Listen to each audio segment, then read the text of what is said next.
Hey there, folks. Welcome back to the Overflow. My name is Mike Curtis. And I'm Alex Baldwin, and guess what I'm doing? I'm putting together Inglewood. Do me a favor, real quick, partner. Yeah. Grab that test copy and show everybody the wraparound. So the cover's really, really glossy, Yes. and let's turn it right. There we go. See, wrap around. Let me pull the Solomon's Temple sticker out of there too. So that's your wraparound. Don't ask me how long it took to figure that thing out on the proof, It took us a because while. the answer is too long. Yeah. And by the way, so it opens to that full fucking spread there. Like it's perfect. It's absolutely perfect. I could not have asked for anything better.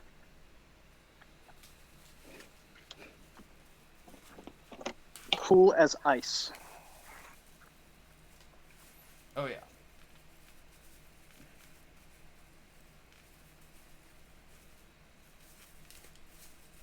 So, as I unwrap my food, so mistakes were made by Yes, me. tell them about your crazy bread. So, I could have sworn that I ordered a pepperoni pizza, a thing of crazy bread, and a thing of stuffed crazy bread just to try it out. Apparently, when I clicked together my order, I fucked it up.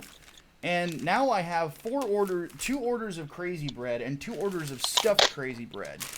So I am going to be eating breadsticks all day. So by the time that this is over, I'm going to be in a giant fucking carb coma. Yeah. Oh man. Oh man. So y'all remember the story I told about my Taco Bell order getting fucked up, and how it went from like six crunchy tacos to like four soft tacos, a chicken and cheese quesadilla, and like a 5-layer burrito or some shit. Which which order ended up being worse, mine or Micah's? Because remember, at least mine was the fault of Taco Bell, but still, that's bad luck. Yes. So, what? But there is a bright side to this. At least you did not get pineapple pizza. Yeah, just straight pineapple. I don't think I would actually eat it. Like, I like Hawaiian from Little Caesars, but like pineapple, just pineapple on it, nah. There needs to be a salty ham on it to kind of offset the sweetness. I noticed. Yeah. Like, that's the science of it. That's how it usually goes. Also, Hawaiian pizza with jalapenos is really good. Ugh. Granted, I'm not the biggest jalapeno fan, so I can't see it. That's the thing. I'm not either. But that I tried Granted, it once. It was I excellent. don't usually like I think Hawaiian from Little Caesars is the only anything that I actually like that is like a plant on a pizza. Like anything else, I just don't like how it sinks into the cheese. It just jacks up the flavor. A plant on a pizza.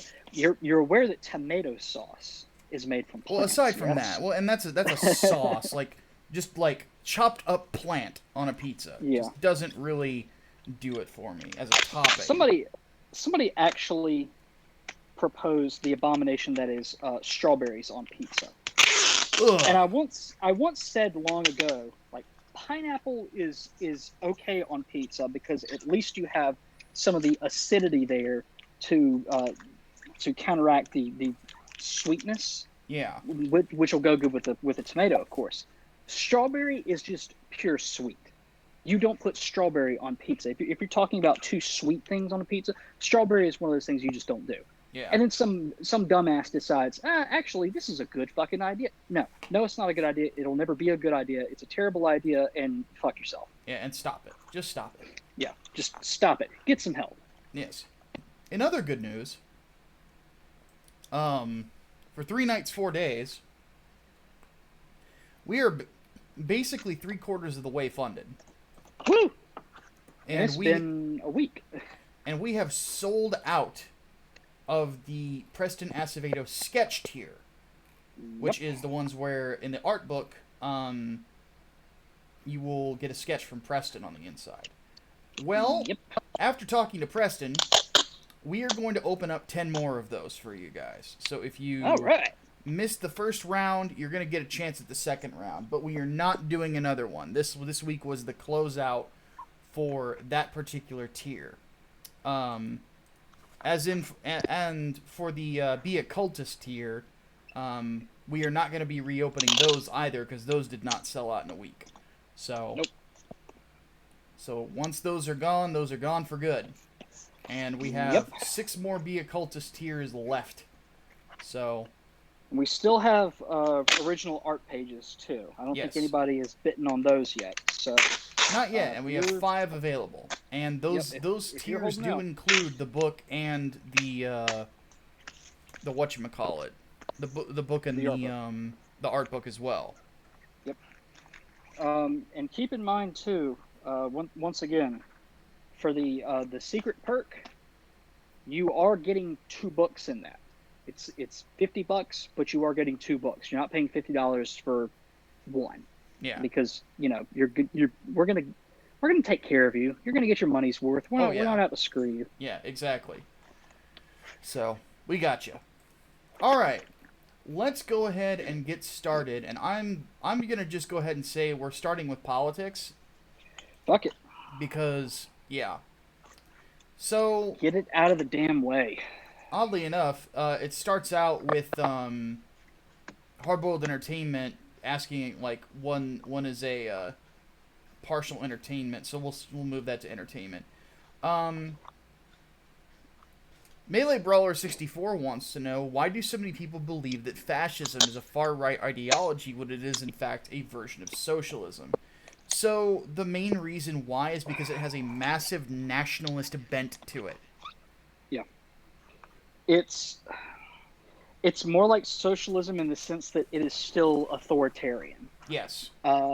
Look up the history of fascism, and you'll see that it was basically a swing in the total opposite direction of communism. It was established, thought up, whatever, explicitly as a way to push back against the socialists and communists that were coming to power in the late 1910s, early 1920s. Mm-hmm. And keep in mind, Soviet Russia, or not Soviet Russia, but Soviet Russia was a thing in the 20s. Mm-hmm. But you still had the October Revolution in 1917. The communists essentially won. And of course, if their influence spreads to the rest of Europe, oh shit, y'all. Mm-hmm. Speaking of oh shit, don't you just hate it when your tape just goes right back onto the roll? Mm-hmm. You have to pick it the fuck off. Yeah, I hate doing that, especially with gloves. I'm wearing gloves so none of y'all get the Rona. Well, that and we don't want to get fingerprints on people's comics. Yeah, because the covers are really, really glossy, y'all don't want to see my dirty ass fingerprints on there. And if you do, what's wrong with you? So I'm wearing gloves. It was suggested by someone on Twitter as a joke, ironically enough, but I actually thought the idea was not that bad. So I took it and ran. But fascism is just the opposite swing of socialism. Oh no, I fucked up again. Yeah. Quick, move to the next question. Yeah. Okay, next question is from Cackle Atrophy. Thoughts on Merriam-Webster changing the definition of racism? It's stupid. Incredibly. It's stupid. They did it because like a 22-year-old said that they ought to, and now they're doing it. Like, it doesn't make any damn sense. Like, changing the definition of racism anyway to account for the structural inequities or inequalities that marginalized communities are dealing with. Okay, we have a term for that already. It's called systemic racism. Like, it's there. Stop trying to turn one of the words in that term into the term itself. That's stupid. Not to mention, and part of the reason that I have a problem with that, or trying to include unconscious bias in there, racism requires conscious malice. Yes. Yes, it does. So, and then finally, Diva Night Rose Goldsmith wants to know opinions of the fact Biden stated something so racially racist, but radically racist, that it led to a 40% increase in Trump's favor from black individuals. Not surprising. What was that? The you ain't black comments? Yeah. What a fucking moron. Oh, yeah. That was one of the most ridiculous things I think I've ever seen a politician say. It's like, wow, the mask certainly slipped there, buddy. No fucking wonder his handlers don't want him to go out in public or anything. Mm-hmm. No wonder they want to keep him inside and next to a teleprompter. And even when they put him on a teleprompter, he's still gonna find a way to fuck up. Mm-hmm. Jesus Christ, he's got more damn gaffes than George W. Bush. This is great. And just think, this geriatric fuck is who the younger Democrats decided was worth suspending their campaign to join. Yeah, I know. Ah, shit! I cut my finger off. By cut my finger off, I mean finger of the glove. Womp womp. Oh well, get a new glove, I guess. Yep. All right. On to entertainment. Oh wow, that was quick. Oh yeah. So You guys don't like politics either, huh? Yeah. So Hardboiled Entertainment wants to know. So SJWs are attacking Friends for an all-white cast. Never mind, it had an Italian and 2 Jews. Are they just that stupid? Yes, Jews are... Probably. Jews are like Asians in the sense that we are, what's it? Schrodinger's race. Well, that's the thing. Have you noticed that the SJWs have started using the term BIPOC or BIPOC to refer to people of color now? What does have you noticed BIPOC this? mean? It is Black and Indigenous people of color.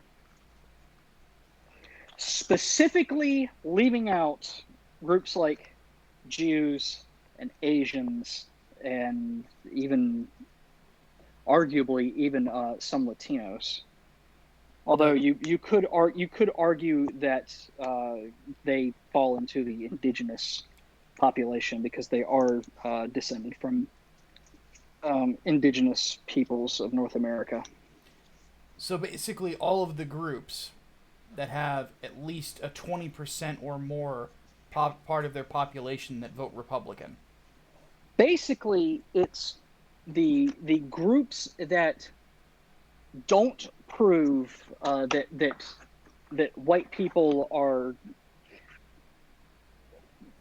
too overrepresented or getting too much in the statistics, because like Jews and Asians will out earn white people on average. Oh yeah. So yeah, because they prove that the narrative of white privilege, white supremacy wrong. Okay, then we just won't use them anymore. Yeah. They are no longer people of color. Yeah. Yeah, because that's not going to cause people to hate you. They're basically trying to blame everything on everybody else. Well, shit, they tried LBQT a while back, just dropping gay out of there because gay men have male privilege, and therefore, we can't have them. But no, as it turns out, that one didn't fly very well, so they stopped using it. Intersectionality is mind-numbingly stupid, and it's all political games, and the fact that some Yep. people don't see that is beyond me. It's a race to the goddamn bottom. Mm-hmm. But to answer the question, are they stupid? Yes. Yeah, they're stupid. They're beyond stupid. Okay, Deep Delver asks a question. We didn't really get to this one during the podcast. It says, Mikey, you said in a previous stream that indie creators should create graphic novels instead of single issues because of the production costs of crowdfunding. However, doesn't this go against your stated hatred of decompression or writing for the trades? What should creators do if their idea is more suited to episodic stories? Also, as great as crowdfunding is there any plan for CG to move into something more stable? IMO single print runs funded entirely by pre-orders from a creator's existing fan base is not a recipe for growth or sustainability. Well, so far it has shown both growth and sustainability, so that's actually not true. The numbers don't show that. But that's in the short term. We're not going to know about the long term because nothing has been tried like this before. Keep in mind, this is like 2 years-ish of doing this. 2 or 3, yeah. So the issue that I have with Comicsgate is that we're very top heavy. A lot of money gets thrown at the big names, but there's not really a system that's been made yet to help the smaller names get noticed. There's and the way that I put it is this. First off, let me say this. I do not think that anyone is entitled to success. Ever. You are entitled to nothing. Yeah. What I am saying is that if you look at the music industry, there are ways for people to get noticed. If you look at any other industry, there's ways for you to get noticed. It could take a few years, but that system is there. Good God, YouTube made it ridiculously easy, and fucking even SoundCloud. Yeah. How many SoundCloud rappers are out there now? Oh yeah. So, with comic books, there's not really a good delivery method for that. It's basically you put it on Indiegogo and you pray people notice it. Not basically, to mention, it's a little bit harder because, again, like with music or acting or whatever, you have a free method of distribution, be it YouTube or SoundCloud, like I mentioned. With comics, it's basically you have to. You can't give somebody the story for free. They do have to pay for it. Like there is a price for entry. And if they're not willing to give you a shot from the get-go, it doesn't really matter how good, of a story that you end up putting out. If people aren't buying it from the start, you're really not going to get anywhere. I mean, you can go on people's live streams. You can get retweeted by some of the big names, but if people don't commit to giving you a shot, basically, then you're gonna be out of luck. There's only so much that you can give away for free there. Only so much of the demo tape that you can give out before you have given away the whole damn product for free. Yeah. And here's the thing. This is why what I like the idea of is having a network of CG creators that have shows that are willing to have people on to discuss their work. Yeah. 1 second. Yeah. Bless. Thank you. And that I think is what the key is going to be in the future is live streaming. If we want smaller names to be recognized, we're going to have to constantly do live streams that are entertaining that people want to watch. Yeah, it's a way to sell yourself. Sort of like, again, the acting and music and whatnot. Because at the end of the day, that's what you're doing. You're selling yourself to people. Yeah, comics needs a CBGBs is basically what I was discussing with Liam Gray at one point. You know, comic books needs a CBGBs. That was the place that you would go to find out the new punk acts. And if you liked them, you would see them again. If you didn't, you wouldn't. You know? Yeah. And then at that point, what you're able to earn with the shot is what you've earned. You know, but it's about getting that shot. It's about, you gotta, instead of connecting with the selling audience. yourself, you're selling trust, basically. Yeah, exactly. So that is sort of the real key to that for people to get noticed. But that's a whole separate issue, and that's just something where people, if they're given the opportunity, they need to make the most of it. But not everybody's even going to get there. Yeah. So, because the fact of the matter is, when people saw your boy Zach make $400,000 on a crowdfunded book, everybody wanted to slice. Yep. So, but anyway, back to his questions. On the whole writing for trades thing, I don't write for trades, actually. I do them, but they're written like individual issues. Yeah. And that's basically what I tell people to do, is write it as like their individual issues, but just do 2 of them or 3 of them. Yeah. I mean, this book right here, this is like one issue of a comic and then a prequel story, like a half-size prequel story. Yep. That's what it is. Yeah, it's a 12-page issue truly, 0 and an issue 1, just bundled together. When we say it's an issue 1, it's an issue 1. This is clearly not a trade. Mm-hmm. So this is the start of an ongoing series. Yeah. So, and I think that sort of thing is a good thing to do, you know, because that way you can keep your story moving. You know, I don't like decompression. So that's how I do it. Inglewood, book 2 is, technically speaking, issues 2, 3, and 4. Mm-hmm. So, and that way, if for whatever reason I ever wanted to do individual issues on monthlies, we could just reprint them as monthlies, you know?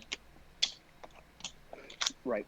Which I've considered doing at some point, you know, if the series becomes successful enough, doing like a campaign that is floppies for people, you know? Floppies of issue 1, 2, 3, 4, like however far we go. Yeah. I think the Indiegogo model, though, kind of forces you to write for trades, or at least it forces a lot of creators to do that, because it takes that long to get funded and, you know, to fulfill everybody, and then you have to worry about all the other perks as well, because, you know, God forbid someone just sell the comic as, you know, one perk. Yeah, exactly. I mean, it's a bit different from just pre-orders. There is an element of people wanting more, and when they want more, they want to get their money's worth out of it. You basically will have to write a trade. You know, you're going to have to write a 44, 88 page book for however much you decide to charge for it. Yeah. So hopefully that answers the question. John Whitesell wants to know, do we think Avatar The Last Airbender will get canceled because of its condemnation of racial guilt contradicts SJW notions of white guilt and therefore unwoke? I have no clue. No, it won't. Avatar is too progressive in other areas that they would not risk canceling it, because Avatar tackles imperialism, racism, sexism, genocide, like all that pretty bluntly. It does a good job of it, but you will recognize what the fuck it's trying to talk about, what it's trying to cover. So no, Avatar is way too much of a progressive darling in that regard to cancel, and it's one of those things that I say, hey, they managed to do it right. They pulled off a good story and talked about some heavy topics. Fuck it, I don't see anything wrong with keeping it around. Mm-hmm. If the left likes it, then at least they like something that's good for once. There you go. Angry Green Boss wants to know, how would you write a magic system? Carefully. Very carefully. Yeah. Yep. I've written one. It was a pain in the ass. And it took a lot of It's forethought. yeah, it took me a long, long time. Back when I was still writing my book with my old partner, he had developed what is essentially the magic system in there, but not really the magic system. And I don't want to go into any more details about it.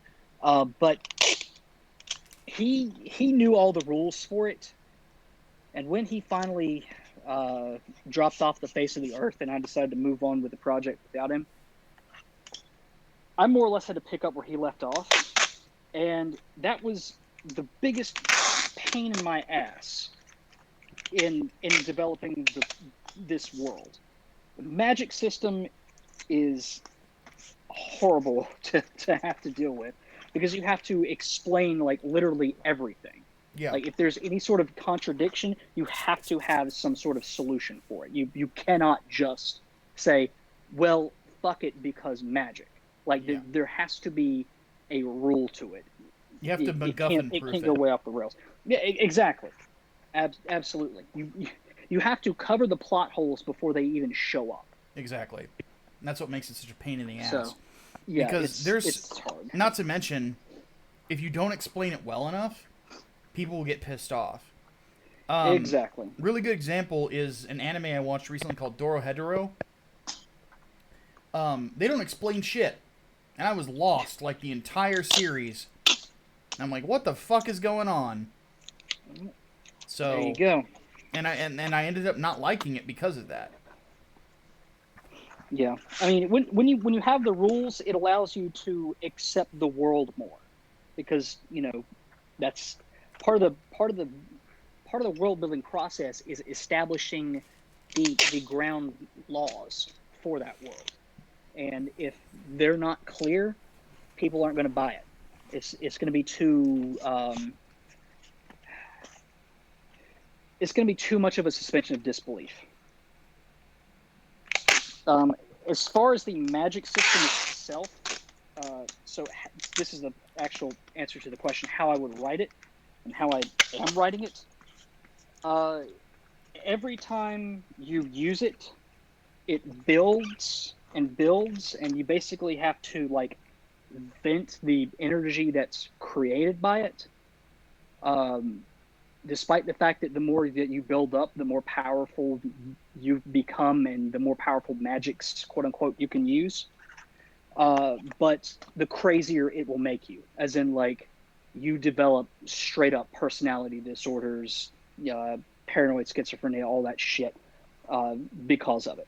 Unless you vent it regularly, and after you're done venting it, basically you're powerless for a while, then you're going to lose yourself to it.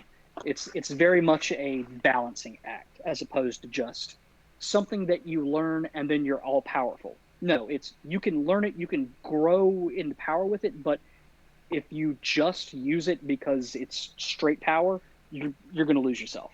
Yeah. You will die, basically. So that's what I like. I like the idea that it has drawbacks and you have to balance it. Yeah. But to each their own, But the fact of the matter is that, if you don't take your time with it and you don't come up with a set of rules that it is based on, you're just going to frustrate people, and people aren't going to want to read whatever you're writing. Yep. So don't do that. I'm going to pull this copy. It's got a dent. Actually, whoa. That's got a pretty bad dent in the bottom, too. Okay, see, this is... All right. Dent in the corner here. There's a dent in the bottom of this book. I'm pulling it. Yep. This is quality control here. If it looks even a little bit fucked up, I'm not sending it to you, because you deserve the best. Goddamn. Yep. Yamza wants to know: have either of us watched Kamen Rider EX Aid? No. I would like to. I was paid to, but there's nowhere to fucking watch it on the internet. So somebody could tell me where to fucking find the goddamn thing. Yeah, I'll watch it. I have not watched.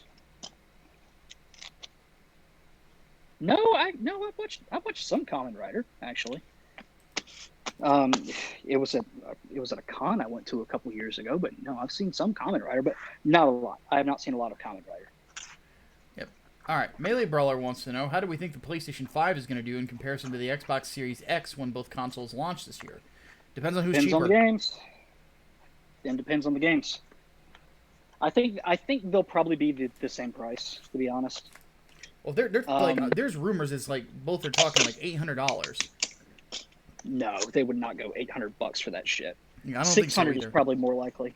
Yeah, They probably do it for 600, but I don't think they would do 800. That would price way too fucking many people out, especially parents who buy these as Christmas gifts for their children. They'd price them out. Yeah. They would not be able to afford that. God, especially in pandemic year. Oh yeah. No, they'd have to be pretty aggressive about their pricing. If they really wanted them to sell like crazy, God, if they wanted them to sell like crazy, $400, but I don't think they'd be able to pull that off. PlayStation might be able to with the digital edition. They could probably do that like $100 less than the disc version, but I don't know. That'd be a risky move. I still say they'll probably settle around $600 a piece. And I lost my tape again, didn't I? Yep, I did. Yeah, and but it depends on the games from too. there, it's going to depend on what games there are. I mean, I don't even know what the Xbox Series X is launching with. Halo Infinite. Okay, so that's a big coup. Yep. Whereas Sony, they're launching with. God, I don't even remember what the launch titles were. Spider-Man. That's true. They're doing the remaster of Spider-Man with the Miles Morales expansion. Yep, they got that at the very least. Which, definitely not buying that, because, again, I don't want to buy anything that's written by somebody who supports a terrorist group. Ain't that a bitch? Yeah. Now you know what it's like. But at least they got rid of Sam Maggs, so I guess it's some progress. Actually, no, it's not. Yeah, it's like, but we got rid of Sam Maggs. Let's hire somebody who loves terrorism. they got rid of Sam Maggs, but they put her on Ratchet and Clank. Well, At she least doesn't for the work for first them year. anymore at all, though. So there is that. But still, her fingerprints are on Ratchet and Clank. You don't just do a year and a half of writing and not have your fingerprints on the final project. True. So yeah. I just want more Gears. But I play everything on PC anyway. A couple of years. Because the thing is like, for whatever the cost at launch is going to be, I could just get an upgraded graphics card for the same amount. Well, there you go. Well, shit, what are you running already? A 1080. GTX 1080. Just not a 1080i, just a standard 1080. 1080 Turbo. Oh, okay. Okay. So, and that's, I mean, that pretty much future-proofs it for, like, another few years, but, yeah, you know, I'd still like to upgrade just because I like upgrading things. Yeah. But you don't want to pay $1,000 goddamn dollars for a graphics card. No. Black Knight Rex wants to know, with the Demon's Souls remake on the way, any sort of changes of quality of life stuff you would like in it. Smoother animation, and, that's about it. Like, from what little I played of the original Demon's Souls, that was really my only gripes. Everything else was it's a Souls game. You know, I don't have any problems with it. We'll see after I get around to actually playing Demon's Souls. I've had it on my shelf for God knows how fucking long. Never got around to fucking playing it. Hit the button. What button am I hitting? The shame button. Nah, I'm not gonna shame you for that. I've had Demon's Souls on my. Okay, you guys in the comments, do the thing. Y'all do it yourselves. I've had. Okay, this might be worth it. I've had Demon's Souls, Dark Souls 2, and Bloodborne on my shelf, and have not played any of them. Oh wow. Although Bloodborne was a weird story because I found it under my girlfriend's bed, and she was like, I think my ex got that for me. And I'm like, well, shit, you don't want it, do you? And she said no, so I have Bloodborne now. Free game. Thanks, asshole. Pretty much. But me To be personally... fair, this is an asshole ex who killed animals too, so definitely fuck them. Oh, absolutely. But anyway, I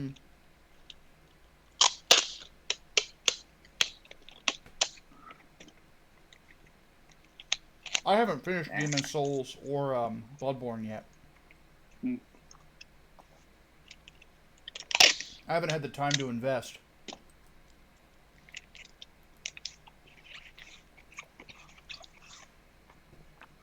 We answered the Chuck Wendig question during the podcast, didn't we?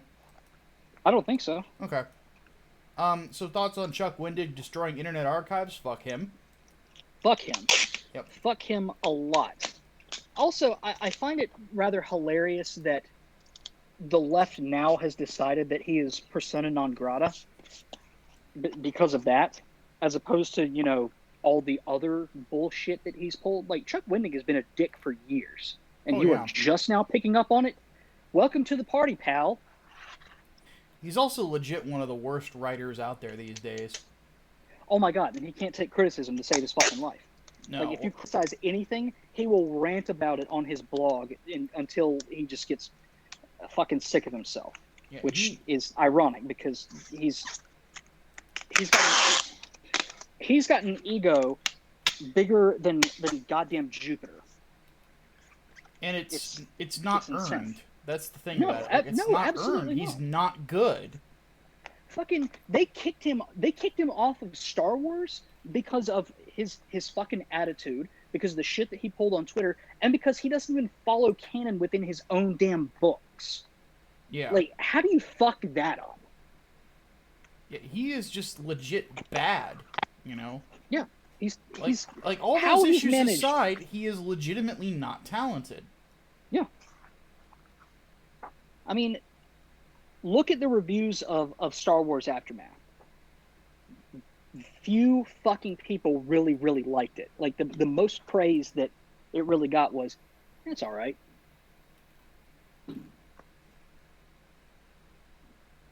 Yeah, he's just not good. You know, some people just aren't good writers, and he's just one of them. So, what? There are explosions. It sound like fireworks. And that's probably what they are.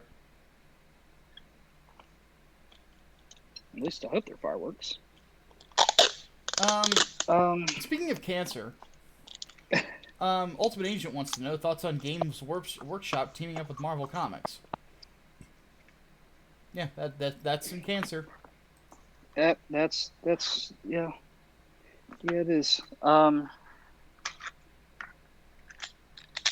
Just to be safe, just in case that's not fireworks and that's actually a gang war out there. Yes. I will protect these comics with my life. Exactly. That's dedication. Crystal Hydra wants to know, since these people like this are costing hobbies millions and driving away customers, what does it take to get rid of them? Two things. One, don't buy their shit. Two, buy other people's shit who do want to indeed please you. Yes. Don't go to the girlfriend who is really bad in the sack. You know, don't continue to go down that road. Don't settle for the girl who says, if you can't have me at my worst, you don't deserve me at my best. And her best is, I burnt the spaghetti I was going to make for us, so now you get to take me out to dinner. Yeah. Because first off, who burns spaghetti? And second, nobody wants to date SJWs anyway. Except for soy boys. Yep. And they'll date anything. Remember, children, one of the most important rules, don't stick your dick in crazy. Been there, done that. Wasn't smart. Yeah. Anyway, next, how do you get rid of them? Yeah, that's basically it. Support the people who want to deliver the good things to you. Like me! Vote with your wallet. Yes. Let's see here. Hardboiled also asks. Well, no, we gave him a question, so let's keep going. Don't ask entertainment questions for politics. Damn it. Swordsman 100 wants to know, what would your plot idea be for a Venom game? That's you. Well, it Would you depends. do Venom Ultimate Destruction like I would do? That's kind of what I would like to do, but at the same time, Venom can also be a stealthy character. So, I don't know. Is it a standalone game? Which universe is it a part of, you know? I would assume that since Marvel is doing all of this stuff with Sony, that it would probably be in their universe. In which case, if I were to tell you what I would want to do with that, I would end up spoiling the PS4 Spider-Man game, and I still think you should play the main game. Yeah. Let me think here.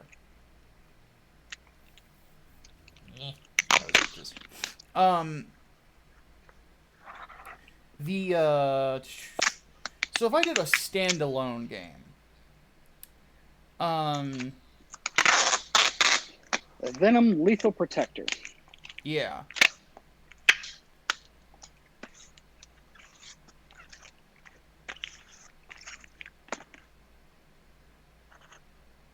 I'm trying to think. The thing about villains is that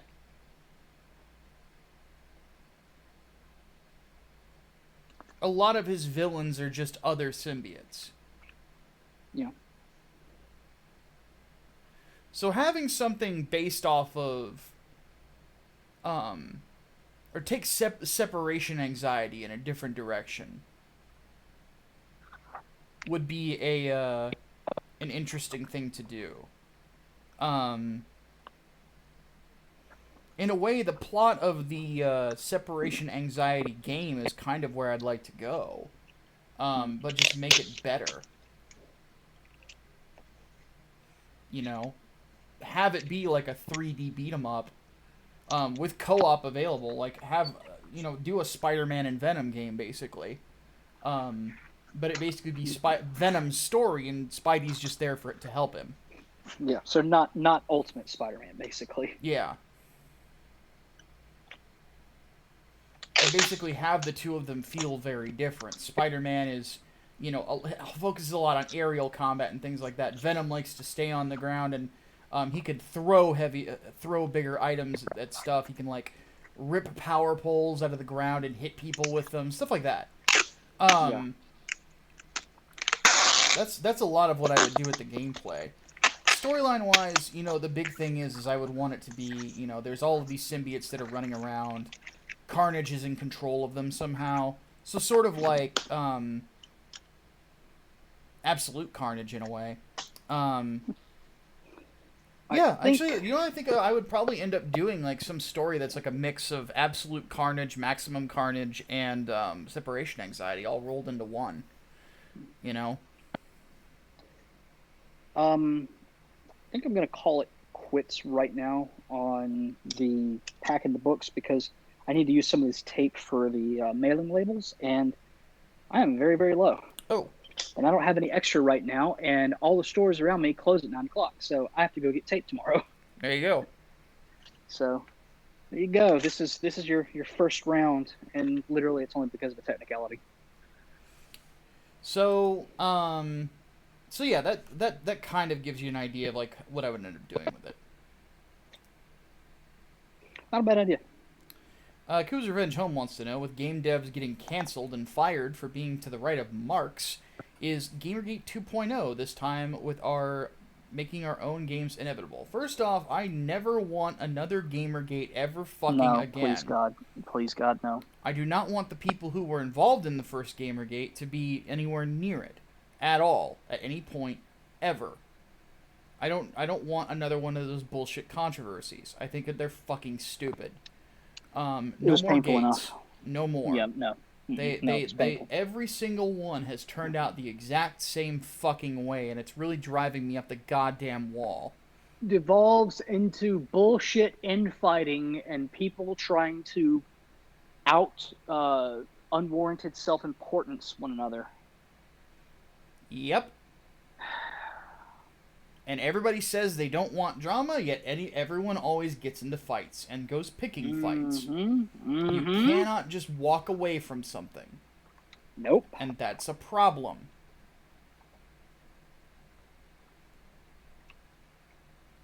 Comicsgate is turning into that. Because people will not walk away from an argument.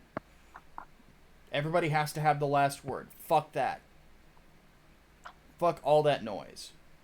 Somebody says something about you that isn't true, debunk it, and then move on. Yep. Stop picking fights with them. Stop feeling like you have to punch back all the time.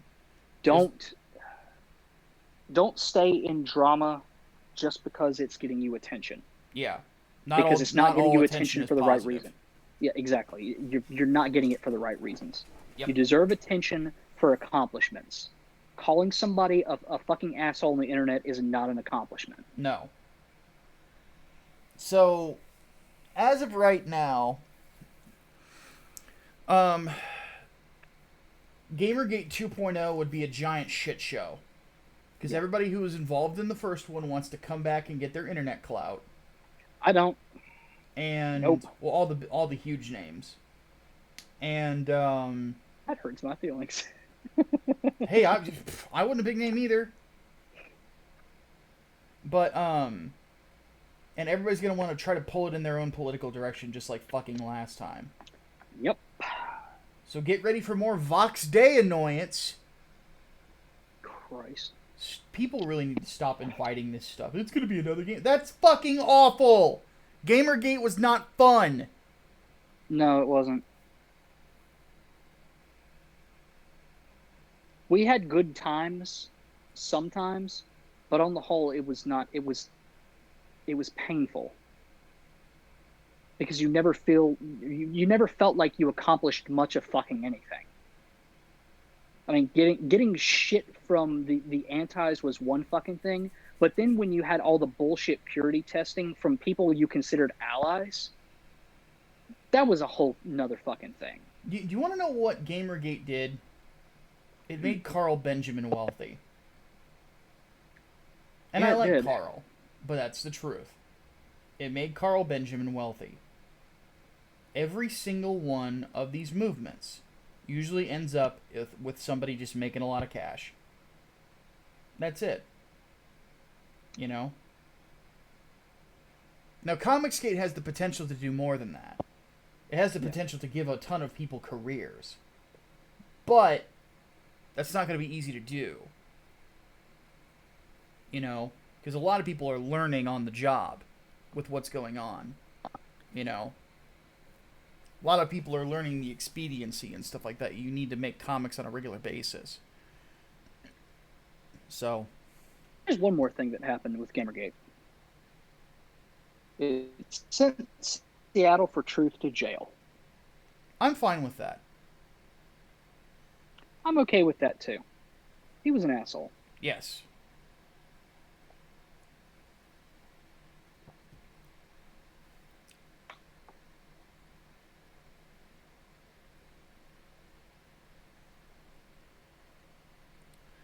But, yeah. As it stands, what will probably happen is you will probably see, developers create new development houses, make their own video games, and hopefully be a success. That'll be what happens. So. Yeah. Well, now we have the title for this overflow. Gamergate sucked. People are gonna downvote this fucking video by the title alone. Well, Kotaku and Action can eat me, you know? Yeah, keep in mind, for those of you who have made it to this point and think we just hate fucking Gamergate, we supported it. if given the opportunity, yes, I would support the core goals, alleged goals. Again, I would still be on that side, but for fuck's sake, it was not fun. It was not really entertaining. It was a pain in the ass, and it made everybody fucking miserable.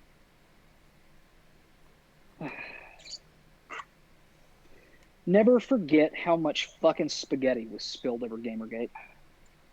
Yeah. Fuck all that. Alrighty, folks. Inglewood is getting packed up. 3 Nights, 4 Days is live on Indiegogo. So please go check it out. Back it today. It's going to be an amazing comic book. You have quite literally a Comicsgate All-Star team working on it. So, it's the good shit. Yeah. So go back it. Link in the description. Yep. And let us know what you think about possibly another Inglewood campaign, Second Chance campaign with a new cover. So, let us know what you think about that. We're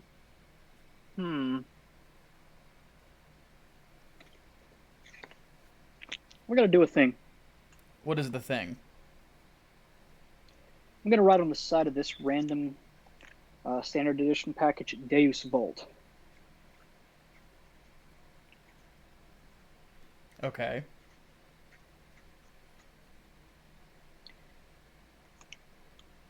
There we go. So if you get that package, it's the one that I was packing on the podcast. There you go. Alrighty, folks.